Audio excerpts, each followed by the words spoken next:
அப்ப எங்க அப்பா ஒரு செயின் வாங்கி கொடுத்திருந்தார்.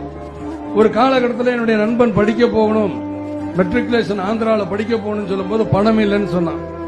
இப்ப என் கையில அந்த நேரத்தில் பணம் இல்ல, என்ன பண்றதுன்னு தெரியாத நேரத்தில் நான் என்ன பண்ணேன், கழுத்துல இருக்க செயினை கழட்டி அவன் கையில கொடுத்து அடமானம் வச்சுட்டேன். இந்த இடத்துல போய் நீயாவது போய் படிச்சுட்டு வா, பாஸ் பண்ணிட்டு வா அப்படின்னு சொன்னேன். ஒரு வாரம் தெரியல, ஒரு 10 நாள் கழிச்சு எங்க அப்பா கூப்பிட்டு எங்கடா கழுத்துல செயின் இருந்துச்சு, இந்த மாதிரி அடமானம் வச்சுட்டு எனக்கு சத்தம் போட்டார். அதற்கப்புறம் அந்த செயினை நானே திருப்பி எங்க அப்பா கையில கொடுத்துட்டேன். ஏன் இப்ப கொடுத்துட்டேன் அப்படின்னாரு. இல்லப்பா, எப்படி நீங்க உழைச்சு முன்னுக்கு வந்தீங்களோ அதே மாதிரி நான் என்னைக்கு உழைச்சு முதல் சம்பளம் வாங்குறோம் அன்னைக்கு நான் அந்த மாதிரி கழுத்துல செயினை போட்டுக்கிறேன் அப்படின்னு. அப்படி எனக்குள் எப்பொழுதுமே ஒரு போராட்ட குணம் இருந்துகிட்டே இருக்கும்.